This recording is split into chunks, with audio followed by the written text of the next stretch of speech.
On the early morning of 13 July 1942, the men of Reserve Police Battalion 101 were abruptly woken from their bunks in the German-occupied town of Bilgorja, Poland.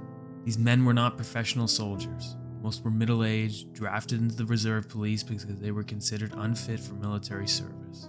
They were ordinary workers, shopkeepers, clerks, and tradesmen, who joined the battalion only recently and had little to no experience in their roles. That morning, they climbed into trucks under the cover of darkness. Unaware of their destination or mission ahead, they were driven through the night to the village of Josvav. As dawn broke, the men disembarked and gathered in formation. Major Wilhelm Trapp, their commander, addressed them. Pale, nervous, and visibly distressed, Trapp struggled to speak. His voice was shaky, his eyes brimming with tears. He explained that the battalion had been assigned a grim and deeply unpleasant task, one that he himself found regretful, but that had been ordered by the highest authorities. He appealed to the men to remember that, back in Germany, bombs were falling on women and children. This meant to justify what they were about to do. Trapp then revealed their mission. The Jewish population of Josvav was to be rounded up. Male Jews of working age were to be sent to labor camps, but the rest, women, children, and the elderly, were to be executed. Imagine this. You're an ordinary person. You're not a soldier, not a fanatic, just a middle-aged worker trying to get by. Then, one day, you're handed a rifle and told to shoot innocent people, men, women, and children. Would you do it? Could you refuse? This is the terrifying moral dilemma at the heart of Ordinary Men, Reserve Police Battalion 101, and The Final Solution in Poland by Christoper R. Browning. It's a haunting account of how average, working-class men became perpetrators of the Holocaust. Reserve Police Battalion 101 was a group of around 500 men, mostly from Hamburg, Germany. They weren't trained soldiers but middle-aged, lower-class men, truck drivers, teachers, and shopkeepers. Too old or unfit for combat, they were drafted into this paramilitary police unit. In 1942, they were sent to Poland to carry out policing duties, but their real mission was far more sinister. They became executioners in the Nazi campaign to exterminate European Jews. The battalion's first major operation took place on the 13th of July 1942 in the Polish village of Josvav. Their orders were clear: round up the Jewish population, separate those deemed fit for work, and execute the rest, about 1,500 people. Before the operation began, Major Wilhelm Trapp, the battalion's commander, gave an unusual speech. Visibly shaken, he told his men they didn't have to participate if they didn't feel up to it. Only a handful of men stepped forward to opt out. For those who carried out the orders, the experience was horrifying. Some hesitated, others vomited or broke down emotionally, but most complied. By the end of the day, the battalion had murdered hundreds of women, men, and children. This massacre was a turning point. It marked the beginning of their transformation from reluctant participants to desensitized killers.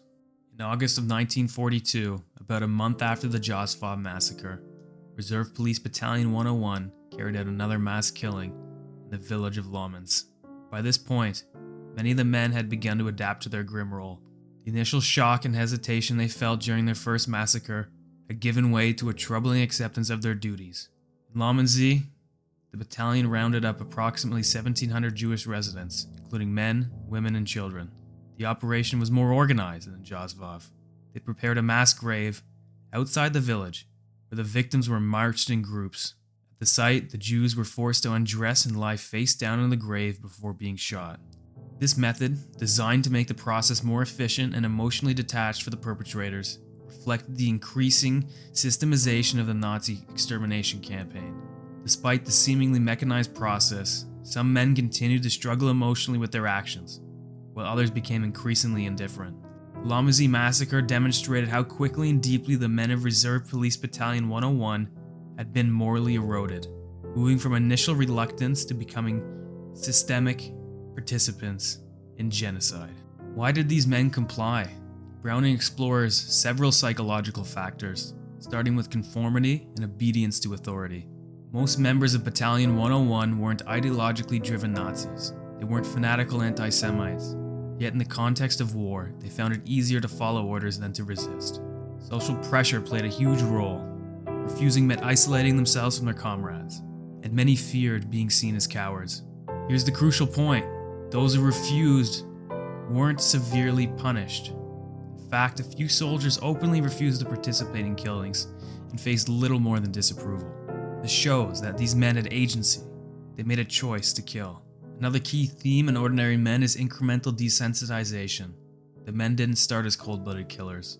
Initially, the acts of violence were deeply distressing, but over time, killing became routine. Over the course of their deployment, the battalion murdered approximately 38,000 Jews and deported 45,000 to extermination camps. One of the most chilling aspects of their work was the so-called Jew hunts. These were operations to find and kill Jews hiding in forests, barns, or attics. These hunts were intensely personal. Men were often face to face with their victims before pulling the trigger. Sheer intimacy of this violence desensitized the perpetrators even further. Each kill made them closer to the next one. The battalion wasn't only involved in direct killings. A significant part of their role was deporting Jews to extermination camps like Treblinka. These camps were the epicenters of the Nazis' final solution, designed to industrialize murder on an unprecedented scale. When the battalion rounded up Jews for deportation, they likely understood the fate awaiting them. The camps were no secret to those involved. These men helped fuel a machine of death. They herded people in the trains, knowing full well these were one-way journeys. How did these men justify their actions?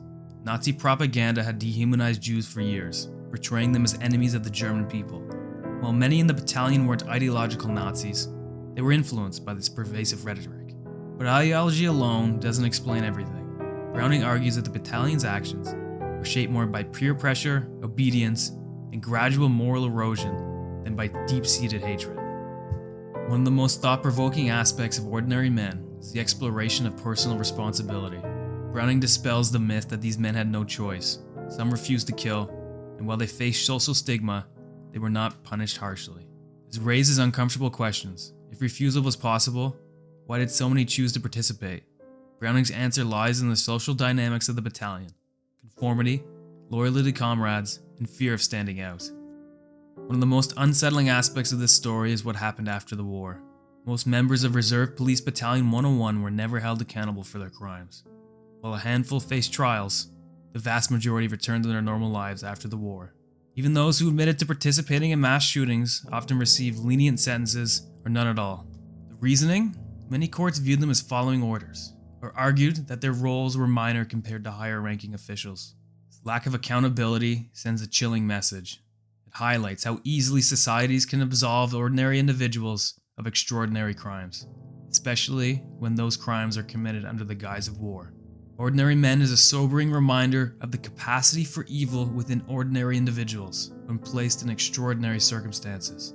It challenges us to confront the uncomfortable truth that under the right conditions, many of us might act in ways we'd like to believe are unthinkable. So, what would you do? Could you stand against the tide of conformity, or would you become part of it? Christopher Browning's book doesn't just tell us about the past, it forces us to question our own morality and resilience. It's a story we must never forget.